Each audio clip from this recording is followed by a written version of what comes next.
9 പോലീസുകാർക്ക് death sentence. മധുര district കോർട്ടാണ് ഈ verdict പാസ്സാക്കിയിരിക്കുന്നത്.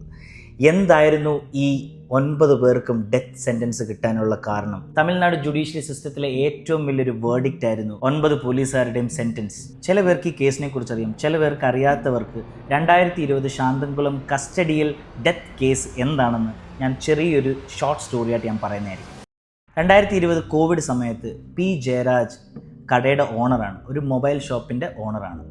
J ബെനിക്സ് അദ്ദേഹത്തിൻ്റെ മകനാണ്. ഇവർ കുറച്ച് താമസിച്ചാണ് കട ലോക്ക് ചെയ്തത്. അപ്പോഴാണ് പോലീസുകാർ വരുന്നു.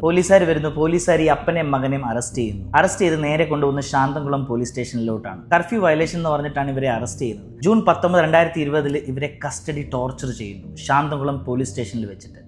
ജൂൺ 22-ാം തീയതി, അതായത് ജൂൺ 22, 2020 ജെ ബെനിക്സ് മരിക്കുന്നു. കോയൽപ്പട്ടി ഗവൺമെൻറ് ഹോസ്പിറ്റലിൽ വെച്ചിട്ടാണ് മരിക്കുന്നത്. ജൂൺ 21, 2020 അപ്രോക്സിമേറ്റ് 5:30 ആകുമ്പോഴത്തേക്ക് പി ജയരാജൻ മരിക്കുകയാണ് അതേ കോവിൽപ്പട്ടി ഗവൺമെൻറ് ഹോസ്പിറ്റലിൽ വെച്ചിട്ട്.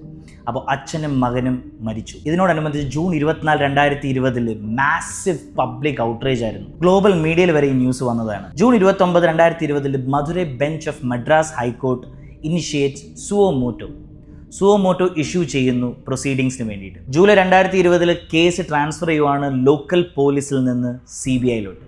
ബിക്കോസ് ലോക്കൽ പോലീസ് ഓൾറെഡി ഒരു നറേഷൻ ക്രിയേറ്റ് ചെയ്തിട്ടുണ്ടായിരുന്നു. ഇവർ ആ ഷോപ്പിൽ പോയി അറസ്റ്റ് ചെയ്യാൻ പോയ സമയത്ത് അപ്പനും മകനും അറസ്റ്റ് റെസ്ട്രിക്റ്റ് ചെയ്തു. ചെറിയൊരു ആർഗ്യുമെന്റ് ഉണ്ടായി. അതിൽ അപ്പനും മകനും പോലീസുകാരെ മർദ്ദിക്കാൻ പോയി. അങ്ങനെയാണ് അവർ മറിഞ്ഞടിച്ച് വീണിട്ട് ദേഹത്തുള്ള കുറേ മുറിവുകളൊക്കെ സംഭവിച്ചതും. പിന്നെ അതിനുശേഷം പോലീസ് സ്റ്റേഷനിൽ അറസ്റ്റ് ആയതിനു ശേഷം അതിൽ ഉണ്ടായ മരണം എന്നാണ് പോലീസുകാരുടെ റിപ്പോർട്ടിൽ പറഞ്ഞത്. പക്ഷേ CBI അന്വേഷിക്കാൻ തുടങ്ങുന്നു. അങ്ങനെ CBI അന്വേഷിക്കാൻ തുടങ്ങുമ്പോഴത്തേക്കാണ് CBIക്കാണ് കറക്റ്റ് സ്റ്റോറി മനസ്സിലാകുന്നത്. എസ് ശ്രീധർ ഇൻസ്പെക്ടറാണ്, station house officer. K Balakrishnan sub inspector, P Raghu Ganesh sub inspector SI, Murugan head constable, M Muthuraj constable, Chelladurai constable, Swaminathan constable, Veyil Muthu constable, Thomas Francis constable. ഇവർക്കൊക്കെ പണി കിട്ടിയത് CBIയുടെ അന്വേഷണത്തിൽ രേവതി എന്ന് പറഞ്ഞൊരു head constable, the brave woman constable, അവരാണ് ഇവർക്കെതിരെ സാക്ഷി കൊടുത്തത്. അച്ഛനെയും മകനെയും ടോർച്ചർ ചെയ്ത കാര്യങ്ങളെല്ലാം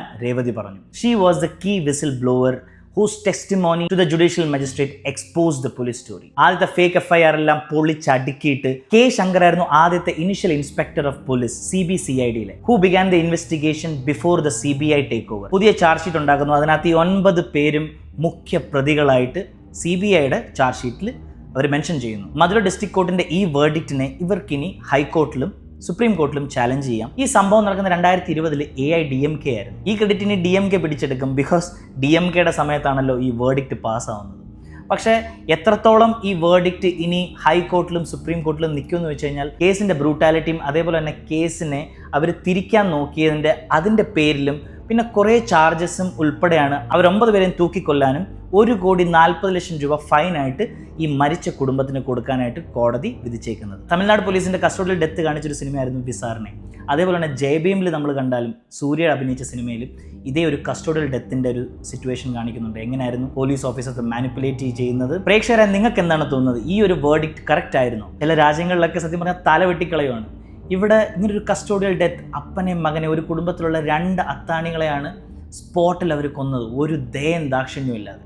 so this is a perfect verdict according to my opinion. ഇതേപോലുള്ള ഇൻഫോർമേറ്റീവ് വീഡിയോസ് ആയിട്ട് ഞാൻ വരുന്നതായിരിക്കും. മറക്കാതെ ഫോളോ ചെയ്യുക, സബ്സ്ക്രൈബ് ചെയ്യുക. Take care.